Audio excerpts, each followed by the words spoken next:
2019, and we've got an unwilling patient here, but another victim of the junk pet food industry and the incompetent veterinary profession.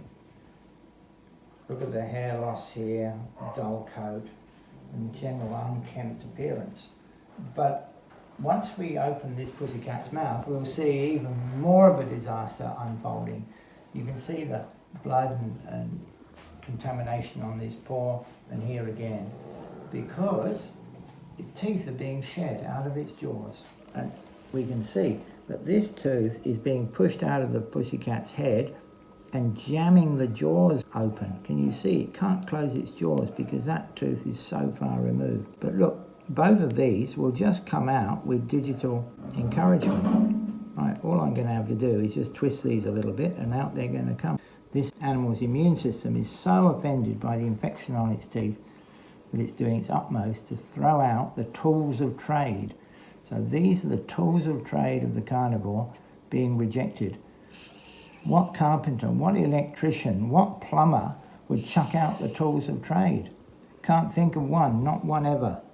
But this poor pussycat is so offended by the appalling state of its mouth that it's having to chuck out its tools of trade. The tooth just wants to fall out. Look at that. How about that? And then we've got another one here which is just at the point of wanting to fall out. Look, see? Extraordinary. Shocking. Shocking pain and suffering that the poor animal has endured for much of its 6 years on the planet. Why? Because we've got a junk pet food culture that says it's okay to poison your pet to death because it won't complain, it will put up with it until such times as it gets that it can't close its jaws.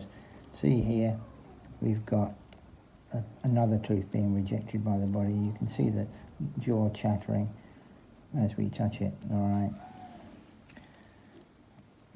Over on this side, inflammation, but the teeth are still anchored in the jaws. Here, maybe not so. Look at that, can you see? And I'm right down onto the jawbone there, so that tooth has to come out as well. So we'll fix this individual little pussycat up. We'll restore the mouth to some semblance of reasonable health. But what's the answer otherwise? What's the overall answer? Well, of course, change the culture. Let it be understood that primarily the food and medicine of the carnivore is in large lumps, ideally covered with fur, feathers and fins, but if not, then the next best alternative is raw meaty bones. So at a glance you can see if an animal's food and medicine is appropriate by looking at it. If it's a big lump of meaty bones, then you're right. But alas, the world is now brimful of pundits who reckon they know better, and they will talk about the ingredients of the pet's bowl. Well, number one, there shouldn't be a pet's bowl, and number two, the ingredients are largely unknowable except for people who've got degrees in biochemistry and modern so-called nutritional science, people who know about materials handling, know about bacteriology and the refinements of chemical constituents. But the truth of the matter is, all of that is a load of old cobblers. And people don't understand what's the meaning of protein and fat and carbohydrate. Maybe they can tell the difference between fat and carbohydrate physically and texturally.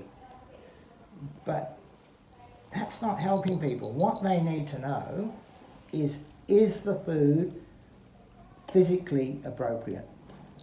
And they can see that at a glance. So all these pundits, and I'm thinking of the fellow in America called, there's a vet over there by the name of,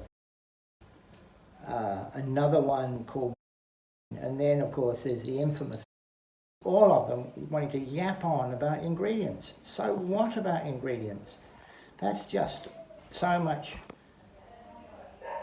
magic, so much quackery going on about the magic ingredients, but it enables these people to be experts in their own minds and create quite